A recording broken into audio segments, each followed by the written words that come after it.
Clear understanding of vision आणि clear understanding of our future ह्या गोष्टी आपल्याला साध्य करता येतील जेव्हा आम्ही आमच्या देशाची दिशा, आमच्या राज्याची दिशा काय आहे हे माहिती करून घेऊ। जेव्हा माननीय मुख्यमंत्री जाहीर करतात की आम्ही समृद्धीचा महामार्ग उभा करणार आहे, तेव्हा आम्हाला future opportunity of business land कुठं आहे हे कळलं पाहिजे। स्कीम जाऊ द्या, स्कीमचं काय इन्सेंटिव्ह पहिले 2-3 वर्ष मिळतील, नंतर पुढे काही मिळणार नाही। आपल्याला बिझनेसमधून प्रॉफिट कमवायचं आहे हे क्लिअर आहे। जर उद्योजकांनी प्रोड्यूस केलं, विक्रेत्यांनी तेच विकलं, सामान्य जनतेला ऑप्शन काय तेच घेतील ना। आत्मनिर्भर भारत हा शब्द ऐकला की त्याच्या मागे पुढे प्रचंड उद्योगाच्या संधी आहेत, प्रचंड। हे माननीय पंतप्रधानांनी दिलेलं स्वप्न नाही आहे, तर आपल्याला गोल दिलेला आहे आणि तो अचीव करायचा असेल तर हे फक्त आणि फक्त उद्योजकांचं काम आहे। खरं तर अतुल राजोळी आणि पूर्ण लक्षवेधी टीमचं अभिनंदन की त्यांनी अतिशय चांगला, नेटनेटका आणि योग्य असा हा कार्यक्रम आयोजित केलेला आहे। मगाशी जेव्हा वक्ते बोलत होते तेव्हा गांधी साहेबांनी सांगितलं की राजकीय लोकांनी आणि उद्योजकांनी काही प्रमाणात एकत्रित काम केलं पाहिजे। आणि निनादजी इथे बसले आहेत, कमलजी बसलेले आहेत, अनेक चेहरे ओळखीचे आहेत, वेगवेगळ्या असोसिएशनचे प्रतिनिधी आहेत, पदाधिकारी आहेत आणि त्यांना हे माहिती आहे की मागच्या 25 वर्षापासून मी वेगवेगळ्या सामाजिक क्षेत्रातल्या म्हणजे औद्योगिक संस्थांबरोबर काम करतो आहे आणि आता MSME बोर्डावर काम करण्याची संधी मला भारतीय जनता पार्टीच्या माध्यमातून मिळालेली आहे। आणि राजकीय पक्षात काम करत असताना अशा प्रकारचं काम निवडून करणे ही माझी चॉईस आहे, बाय चॉईस मी हे करतोय। Clear understanding of policy, clear understanding of vision आणि clear understanding of our future ह्या तिन्ही गोष्टी आपल्याला साध्य करता येतील जेव्हा आम्ही आमच्या देशाची दिशा, आमच्या राज्याची दिशा काय आहे हे माहिती करून घेऊ। दरवेळी आपल्याला मंत्री महोदय मिळतीलच असं नाही, कुठल्या प्रत्येक खात्याच्या बाबतीमध्ये, आणि कार्यक्रम म्हटलं तर मिळतील, परंतु इंडिव्हिज्युअलचं काय, जेव्हा आपण छोट्या ग्रुपमध्ये असू तेव्हा काय। त्यामुळे आमच्यासारखे पदाधिकारी त्या ठिकाणी कामाचे आहेत। वेगवेगळ्या असोसिएशन बरोबर आम्ही नॉलेज पार्टनर म्हणून काम करतो। भारतीय जनता पार्टीचे उद्योग आघाडीचा मी महाराष्ट्राचा अध्यक्ष म्हणून काम करताना मी सगळ्या औद्योगिक असोसिएशनमध्ये जातो। सुरुवातीला त्रास झाला, आम्हाला नको म्हटले राजकीय लोक, पण जेव्हा मैत्री झाली कामातून तेव्हा असं लक्षात आलं की yes, this is required mechanism for development.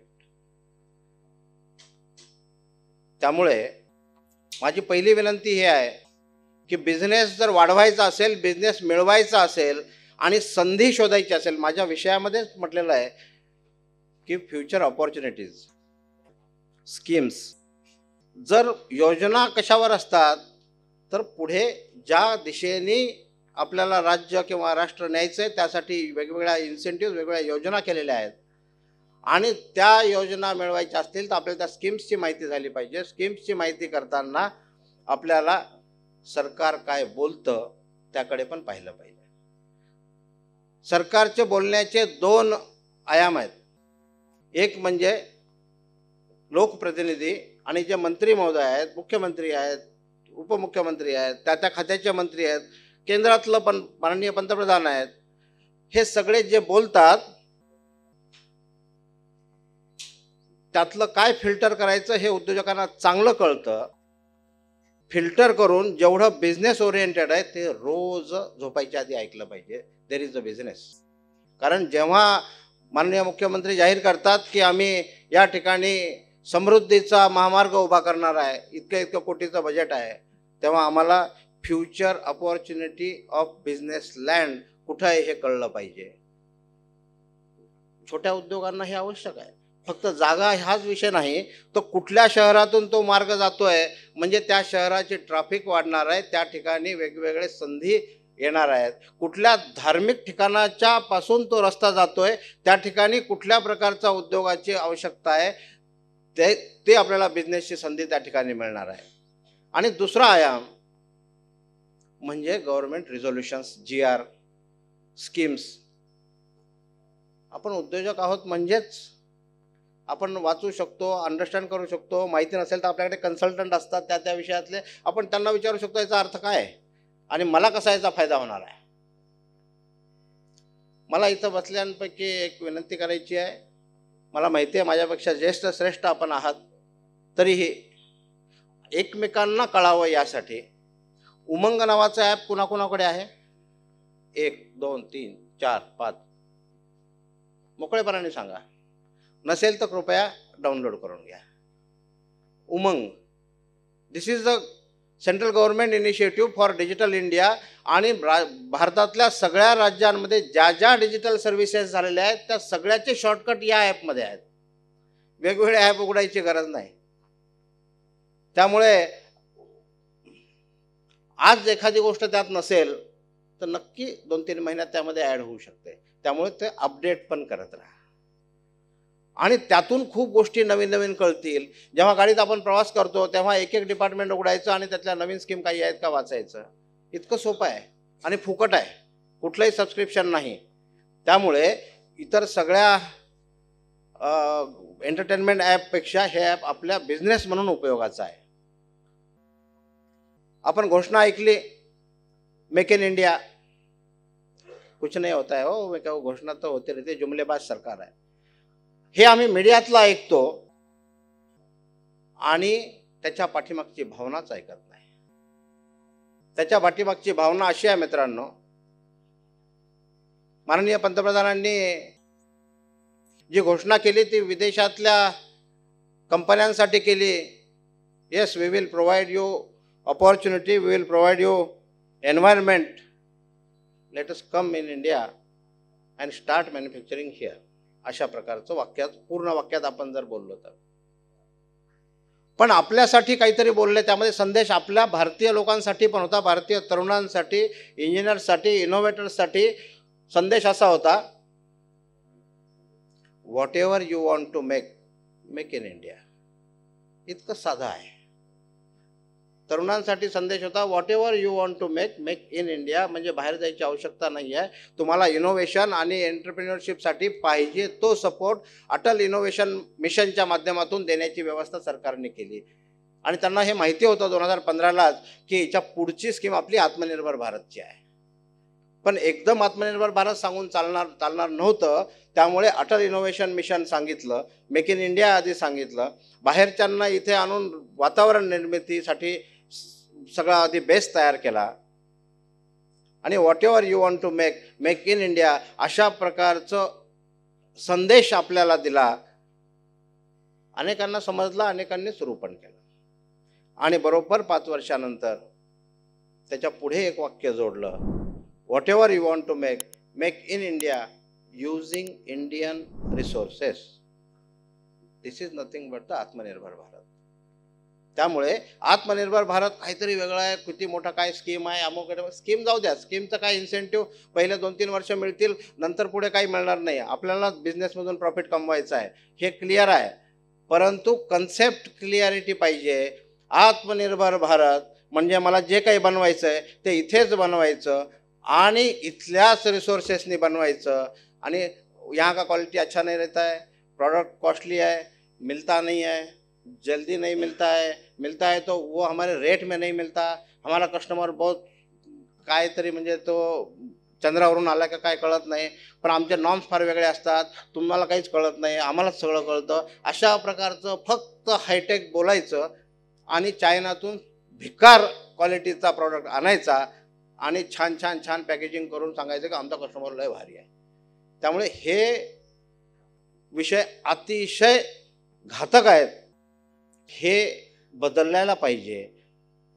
मग आत्मनिर्भर भारत हा जर मिशन सक्सेसफुल करायचं असेल तर मला असं वाटतं, म्हणजे मला वाटायची गरज नाही, सगळ्यांनाच वाटलं पाहिजे, हे माननीय पंतप्रधानांनी दिलेलं स्वप्न नाही आहे, तर आपल्याला गोल दिलेला आहे आणि तो अचीव करायचा असेल तर स्वतः मोदीजी करणार आहेत का? नाही. अधिकारी करणार आहेत का? नाही. कारण त्यांना त्यांचं काम करायचं आहे. आत्मनिर्भर भारत करायचं आहे कोणी? सामान्य जनता करणार आहे का? नाही. हे फक्त आणि फक्त उद्योजकांचं काम आहे. आणि मग जर उद्योजकांनी प्रोड्यूस केलं, उत्पादकांनी प्रोड्यूस केलं, विक्रेत्यांनी तेच विकलं, सामान्य जनतेला ऑप्शन काय? तेच घेतील ना. ते योग्य पाहिजे मार्केट प्रेशरमुळे, कारण WTO आहे, आम्ही विदेशातला माल कोणी पण मागवू शकतं, पण आमच्याकडे जर ऑप्शन असेल तर का मागवतील बाहेरचे?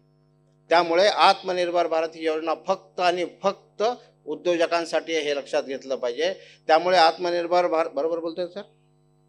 आत्मनिर्भर भारत हा शब्द ऐकला की त्याच्या मागे पुढे प्रचंड उद्योगाच्या संधी आहेत, प्रचंड.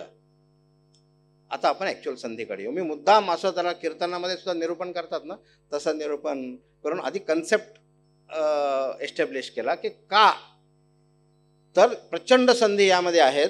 तर त्या संधीचं सोनं आपल्याला करायचं असेल तर, आत्मनिर्भर भारत जर करायचा असेल तर सरकारने मिशन दिलं, गोल दिला आणि त्यासाठी एक इकॉनॉमिक प्रोव्हिजन सुद्धा केली. त्यानंतर जर आपण विचार केला तर फक्त इकॉनॉमी म्हणजे पैसा देऊन होत नाही, तर इन्फ्रास्ट्रक्चरची सुविधा. आज आपण भारतात बघतोय अनेक ठिकाणी इन्फ्रास्ट्रक्चरचं चालू आहे, डेव्हलपमेंट चालू आहे. तर ती त्या पद्धतीने चालली आहे. सगळ्या इन्फ्रास्ट्रक्चरच्या डेव्हलपमेंट्स म्हणजे जे रिफॉर्म्स आहेत, रेल्वेचं असेल, एअरपोर्ट अथॉरिटी ऑफ इंडियाचं म्हणजे एअरपोर्ट बांधण्याचं काम चालू असेल, एव्हिएशन इंडस्ट्रीमधले रिफॉर्म्स असतील, हायवेचे रिफॉर्म्स असतील, ह्या सगळ्याचे म्हणजे 5Gचा विषय असेल, या सगळ्याचं एकत्रित कोऑर्डिनेशन व्हावं आणि जो टार्गेट लाईन आहे, डेडलाईन आहे, ती मॅच व्हावी, यासाठी गतिशक्ती नावाचे एक वेगळा इनिशिएटिव्ह आणलेला आहे. आपण गतिशक्ती ऐकला असेल. गतिशक्ती इनिशिएटिव्ह त्यासाठी आहे. नाहीतर मग आपण आत्तापर्यंत पाहत होतो किंवा महानगरपालिकेच्या हद्दीमध्ये आजही बघत असाल, कुठल्याही पक्षाचे लोकप्रतिनिधी जिथं असले तरीही तिथे गतिशक्ती मला अजूनही कधी दिसलेलं नाही आहे. का दिसलेलं नाही आहे? तर रोड झाला की नंतर तो पाईपलाईनवाला येतो, पाईपलाईनचं झाला की मग इलेक्ट्रिसिटीवाला येतो. हे गतिशक्ती तिथं करण्याची गरज आहे. MIDC सुद्धा करण्याची आवश्यकता आहे. परंतु सेंट्रल गव्हर्नमेंटमध्ये आता सगळे प्रोजेक्ट आणि 500 कोटीच्या वरचा प्रोजेक्ट जिथं असेल त्याला सुद्धा केंद्र सरकारने मेगा प्रोजेक्ट्सला लागू केलेला आहे. सगळ्या परमिशन्स, सगळ्या डेव्हलपमेंट्स ह्या सिंगल पाईपलाईनमधून होतील अशा प्रकारची रचना केली आहे. त्यामुळे गतिशक्ती ज्या ज्या प्रोजेक्टला ॲप्लिकेबल आहे तिथे आपण फोकस ठेवला पाहिजे, म्हणजे तो वेळेत संपणार आहे आणि वेळेत संपायचा असेल तर आपल्याला तिथे लगेच संधी मिळणार आहे. त्यामुळे आपल्याला गतिशक्तीच्या दिशेने जायला पाहिजे. आणि इन्फ्रास्ट्रक्चर डेव्हलपमेंट झालं, शेवटी डिमांड क्रिएशन केलं पाहिजे. सरकारने नुसतं आत्मनिर्भर भारत करा, प्रोडक्शन करा, मेक इन इंडिया करा असं करून चालणार नाही. तर त्यासाठी डिमांड क्रिएशन करायला पाहिजे. तर डिमांड क्रिएशन हे सरकारने सगळं घ्यायचं आणि सरकारने विकत घ्यायचं असं होत नाही. असं काहीच कारण नाही करायचं. पण मग सुरुवात कुठून करायची? तर माननीय पंतप्रधानांनी ठरवलं, सगळ्या मंत्रालयाला टार्गेट दिलं की तुम्ही काय करू शकता आत्मनिर्भर भारतसाठी. त्यामध्ये आज विशेषत्वाने मला राजोळी सरांनी सांगितलं की डिफेन्स या विषयाबद्दल जास्ती सांगायचं आहे, त्यामुळे तो विषय मी जास्त घेणार आहे. तर संरक्षण क्षेत्रामध्ये आपल्याला आत्मनिर्भर व्हायचं आहे. संरक्षण क्षेत्रात जर आत्मनिर्भर व्हायचं असेल तर डिमांड क्रिएशन कशी काय करायची? कारण आजपर्यंत आपण असं ऐकलं की बा संरक्षण क्षेत्र एकतर खुलंच नाही कोणाला, सिक्रेट आहे, सिक्रेट.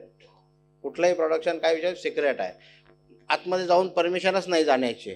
त्यामुळे आमचं सगळं वेगळंच असतं. इथून सुरुवात जी झाली ती आता किती बदललं आहे ते मी सांगितल्यानंतर तुम्हाला लक्षात येईल.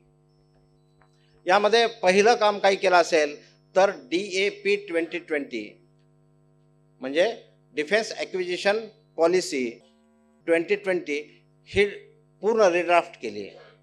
त्यामध्ये MEC 1 आणि MEC 2 प्रकारच्या प्रोसिजर्स ह्या एस्टॅब्लिश केल्या. आता त्यात MEC 3 प्रोसिजर्स सुद्धा जोडल्या. म्हणजे काय, आत्तापर्यंत डिफेन्ससाठी काय होतं, सरकारने पैसे द्यायचे आणि HALने विमानं बनवायची, म्हणजे हिंदुस्तान एरोनॉटिक्स लिमिटेड, किंवा सरकारने पैसे द्यायचे आणि युद्धनौका किंवा काय नेव्हीचे काही आयटम्स असतील हे सगळे डॉकयार्डच्या ज्या कंपन्या आहेत त्यांनी बनवायच्या, अशा प्रकारचं चित्र होतं. परंतु आता सगळ्या प्रकारच्या उत्पादनांसाठी make to procedures are in place. Make to प्रोसिजर्सचा अर्थ असा आहे जे आपल्यासाठी आहे. मेक टू प्रोसिजर्स ह्या आपल्यासाठी आहेत. त्या प्रोसिजर्स अशा आहेत की ज्यांना ज्या डिफेन्स प्रोडक्शनमध्ये काम करण्यात इंटरेस्ट आहे त्यांनी स्वखर्चाने, जर इंडस्ट्रीने ठरवलं सेल्फ फायनान्स्ड प्रोडक्शन किंवा सेल्फ फायनान्स्ड प्रोडक्शन ठरवलं तर तुम्हाला त्याचं लायसन्सिंग मिळू शकतं, परमिशन मिळू शकते. तुम्ही इनोव्हेटिव्ह आयडिया असेल तर किंवा असलेला आयटम जर तुम्हाला बनवायचा असेल तरी तुम्ही बनवू शकता. त्यानंतर त्याचं लायसन्सिंग केल्यानंतर, त्याचं परमिशन्स काढल्यानंतर तुम्हाला त्याचं प्रोडक्शन करता येईल. आणि प्रोडक्शन केल्यानंतर तुम्हाला जर एक्सपोर्ट ऑपॉर्च्युनिटीज जर असतील तर ह्या एक्सपोर्ट ऑपॉर्च्युनिटीसाठी सरकारने सगळं वेगळं चॅनल उपलब्ध केलेलं आहे. कारण ते सरकार विकत घेऊन तिकडे एक्सपोर्ट करणार आहे, हे लक्षात ठेवा. कारण तुम्हाला काही ओपन पॉलिसी पण आहे त्यातली एक्सपोर्टची, पण ती महत्त्वाची गोष्ट आहे त्यातली. कारण make to procedures are in place नाव, की तुम्हाला सेल्फ फायनान्स्ड प्रोडक्शन करता येऊ शकतं. आधी ते अवेलेबल नव्हतं. मेक थ्री प्रोसिजर्स त्यामध्ये पुढच्या दिल्या. त्या मेक थ्री प्रोसिजर्समध्ये म्हटलं की जे प्रॉडक्ट आहेत आत्ता भारतात बनत पण नाहीत, म्हणजे भारताकडे टेक्नॉलॉजी पण नाही आहे आणि बनत पण नाही आहेत, असे प्रॉडक्ट, ज्या प्रॉडक्टचं तुम्ही कोलॅबरेशन करून म्हणा किंवा डायरेक्ट विदेशी कंपनी जर मेक इन इंडियाच्या अंतर्गत भारतात प्रोडक्शन फक्त करत असेल तर त्याला मेक थ्री प्रोसिजर्सच्या वेळी चालना दिलेली आहे.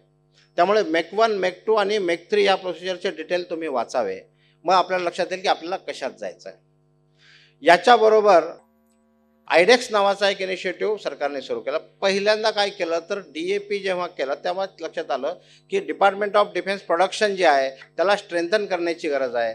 ते दोन प्रकारे स्ट्रेंथन करायला लागेल. एक त्याच्या अंतर्गत असलेले जे डिफेन्सचे PSUs आहेत, म्हणजे त्याला आपण DPSUs म्हणतो, म्हणजे ज्या सरकारी कंपन्या डिफेन्सच्या, ह्या 8 कंपन्या होत्या. या 8 कंपन्याबरोबर पुढे आणखीन ऑर्डिनन्स फॅक्टरी बोर्ड होता. या ऑर्डिनन्स फॅक्टरी बोर्डमध्ये 42 प्रकारचे वेगवेगळे युनिट्स आहेत. या सगळ्या युनिट्सना कॅटेगरिकली त्या वेगवेगळ्या केल्या. एक 7 त्याचे क्लस्टर्स केले, 7 ग्रुप केले आणि ह्या 7 ग्रुपला वेगवेगळं रजिस्ट्रेशन करून त्याला कॉर्पोरेटायझेशन ऑफ ऑर्डिनन्स फॅक्टरी बोर्ड ह्या पॉलिसीच्या अंतर्गत बोर्ड डिझॉल्व केला आणि ह्या कॉर्पोरेट कंपन्या तयार केल्या. म्हणजे FDIचा मार्ग मोकळा झाला. यांना रिझल्ट ओरिएंटेड, म्हणजे आपण मोदीजींना पंतप्रधानपेक्षा CEO ऑफ इंडिया जास्ती नाव शोभून दिसतं, तशा प्रकारचं प्रत्येक कंपनीला, ज्यांच्याकडे कोणाकडे 5 डिव्हिजन आहे, कोणाकडे 6 डिव्हिजन आहे, कोणाकडे 7 डिव्हिजन आहे, असं तयार केलं कॅटेगरी प्रमाणे. म्हणजे AVNL जर घेतलं तर आर्मर्ड व्हेकल्स निगम लिमिटेड, व्हेकल्सच्या बाबतीतले सगळे प्रोडक्शन ह्या त्यांच्या 6 युनिटमध्ये होतील. ॲम्युनेशनच्या बाबतीमध्ये पण एक युनिट वेगळं तयार केलं, आर्म्स अँड ॲम्युनेशन तिथे बनतील. काही लक्झरी आयटम असतील तर त्यासाठी वेगळं युनिट केलं. इलेक्ट्रॉनिक्स अँड ऑप्टिकल काही आयटम्स असतील तर त्यासाठी वेगळं युनिट केलं. आणि अशा 7 कंपन्या वेगळ्या तयार केल्या. म्हणजे टोटल 15 कंपन्या तयार झाल्या. या सगळ्या कंपन्यांना टार्गेट दिलं इंडिजनायझेशनचं.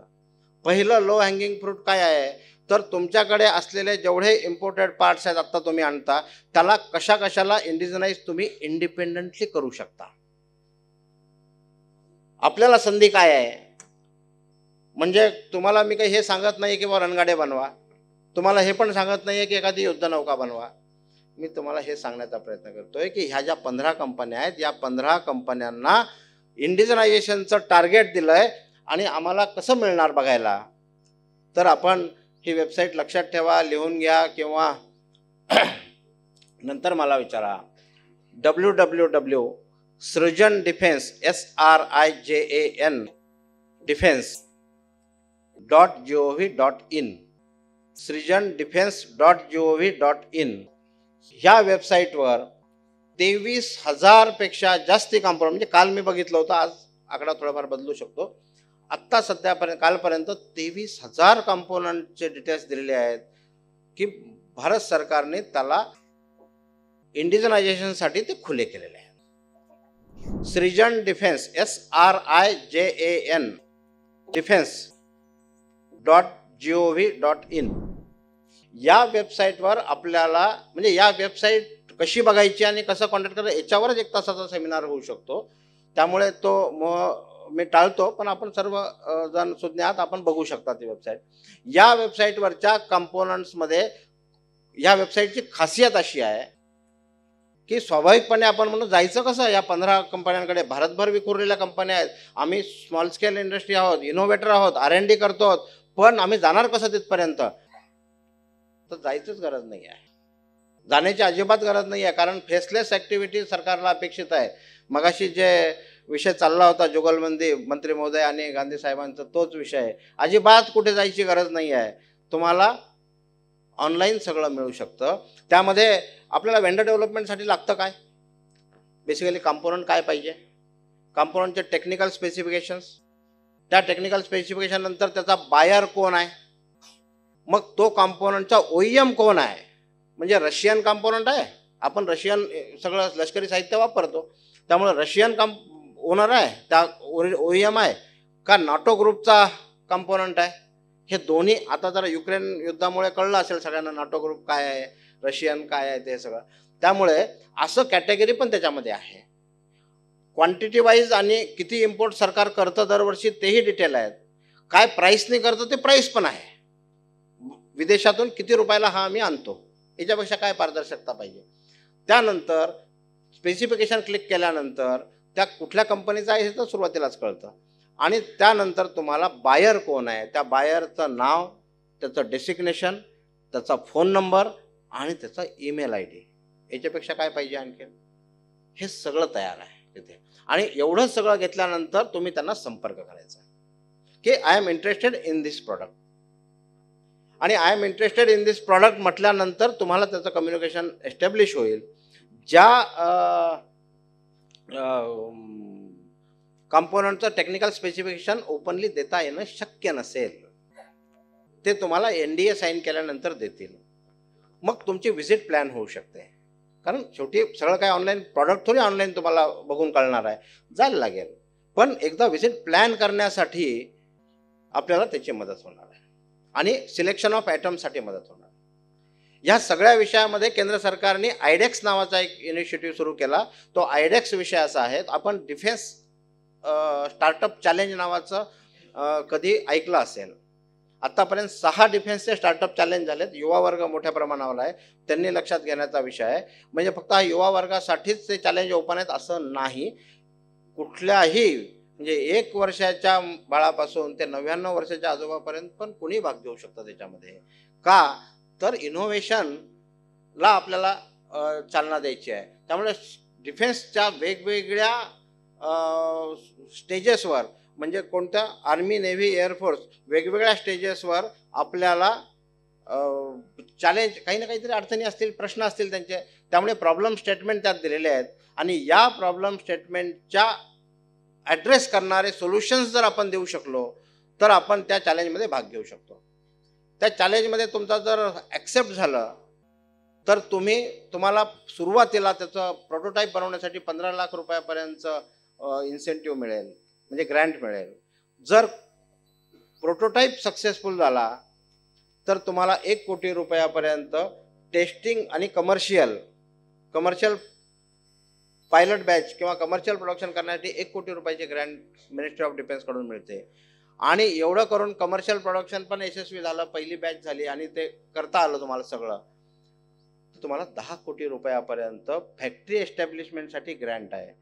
Other than 10 crore rupees state गव्हर्नमेंटच्या ज्या गोष्टी अवेलेबल आहेत त्या गोष्टी म्हणजे इन्सेंटिव्ह, त्या सगळ्या इन्सेंटिव्ह तुम्हाला मिळतील.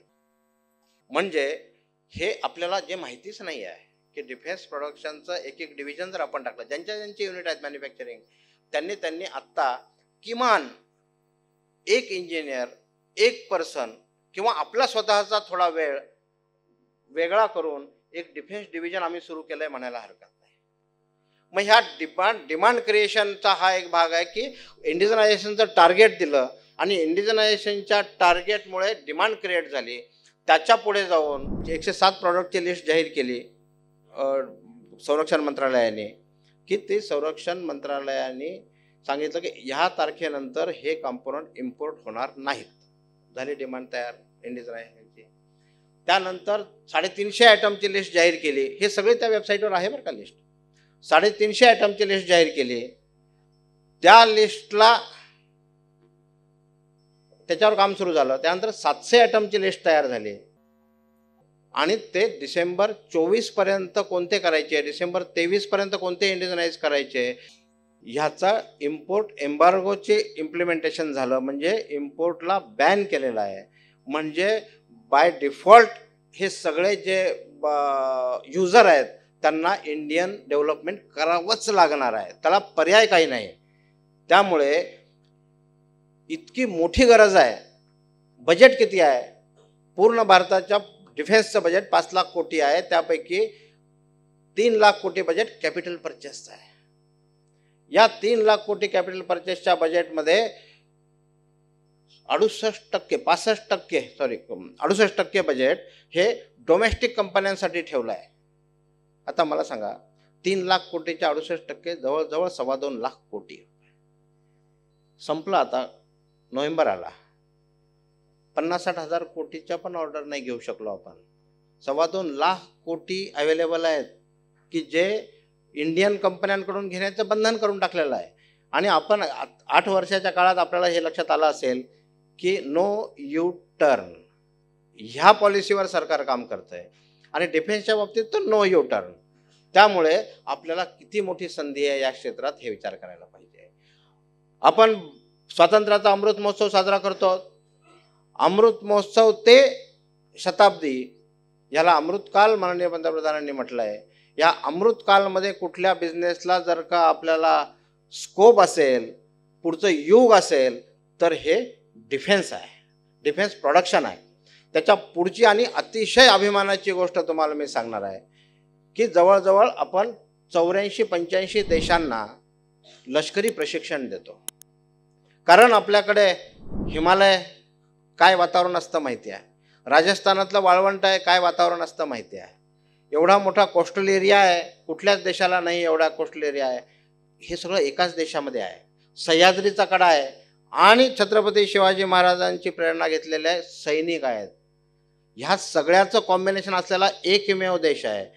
म्हणून अनेक लोकांची इच्छा आहे की भारतीय लष्कराकडून प्रशिक्षण आणि भारतीय भूमीत प्रशिक्षण घ्यायचं, कारण सगळंच इथं मिळतं at a time.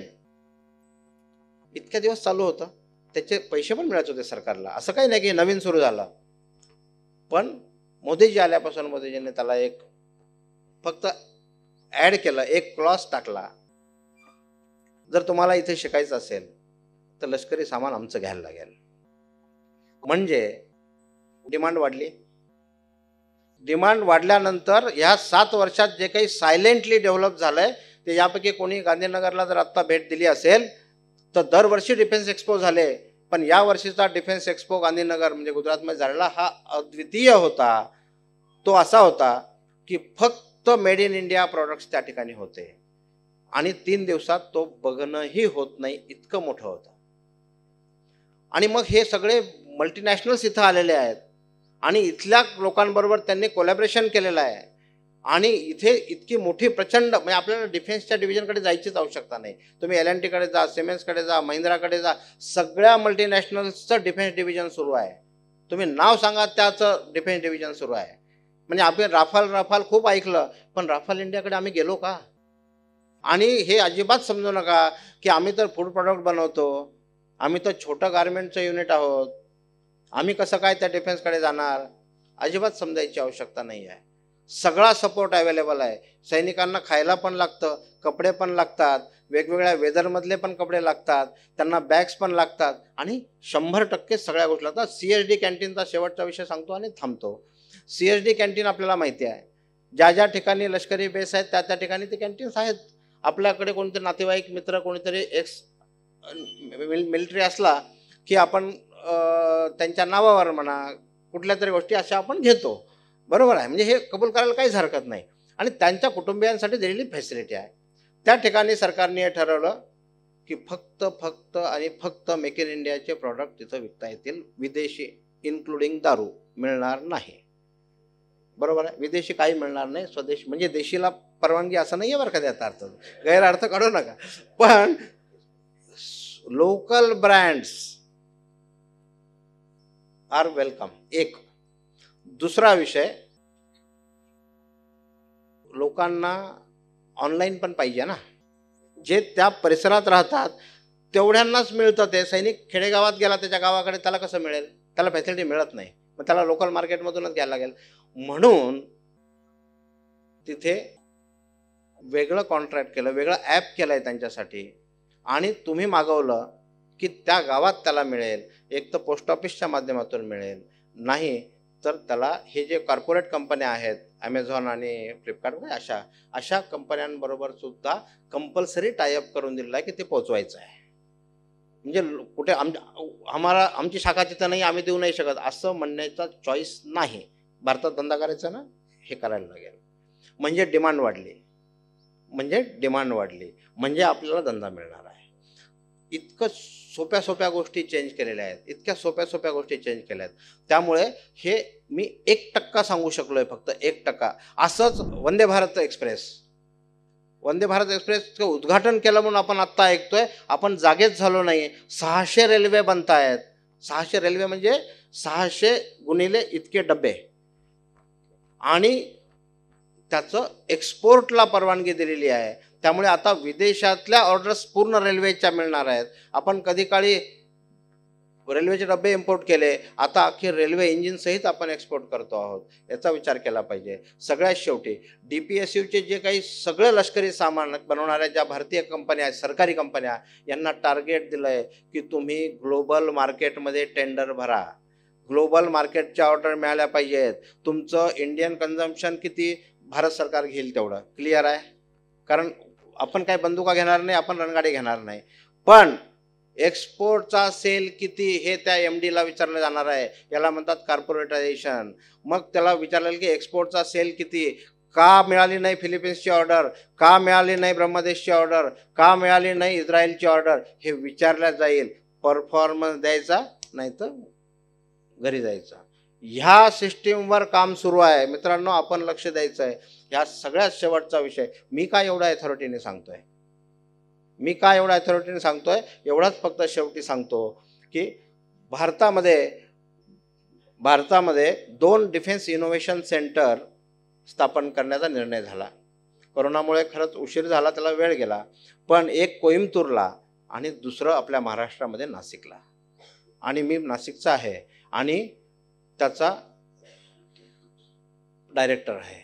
Nashik defence innovation centre असं त्याचं नाव आहे. सेंट्रल गव्हर्नमेंटचा इनिशिएटिव्ह आहे. ह्या सगळ्या विषयामध्ये कुठेही हँड होल्डिंग लागलं तर ह्या डिफेन्स इनोव्हेशन हब जे स्थापन होत आहे नाशिकला, त्या हबची ही रिस्पॉन्सिबिलिटी आहे की हँड होल्डिंग सर्व्हिसेस प्रोव्हाइड करणे. हे 100% सेंट्रल गव्हर्नमेंटचा इनिशिएटिव्ह आहे. आणि ह्या सेंट्रल गव्हर्नमेंटच्या इनिशिएटिव्हमध्ये वेगवेगळ्या इंडस्ट्रियल असोसिएशननी सहभागी व्हायला पाहिजे. यातले सगळे डिटेल्स माहिती करून घ्यायला पाहिजेत. ही तुमची आमची चळवळ आहे. आणि आपल्याला जो कोणी अधिकारी तिथं आपल्याला रिस्पॉन्स देत नसेल, कुठेही मध्ये अडकत असेल, तर तुम्ही आम्हाला सांगा. आम्ही ती पाईपलाईन जी चोकअप होते ना मध्ये कुठल्या कारणामुळे, ती काढण्याचं काम आमच्याकडे दिलेलं आहे. आणि माझ्या स्टाईलनुसार ते मी जास्तीचं घेतलेलं आहे. त्यामुळे आपल्याला जर खरंच कोणाला त्यातलं करायचं असेल तर तुम्ही नक्की संपर्क साधू शकता. 2 दिवस इथे खाली उद्योग मित्र संस्था म्हणून एक स्टॉल पण आहे, तिथेही तुम्ही काही एन्क्वायरी असेल तर देऊ शकता. मी काही पूर्ण वेळ थांबू शकणार नाही आहे. त्यामुळे अतुल राजोळी सरांकडे माझा संपर्क आहे, टिसामध्ये आहे, कामामध्ये आहे, त्या सगळ्या संघटनांबरोबर मी काम करतो. त्यामुळे आपल्याला कुठलीही मदत याच्या पुढची लागली तर नक्की मी करेन. माझा प्रयत्न नक्की त्या बाबतीत राहील.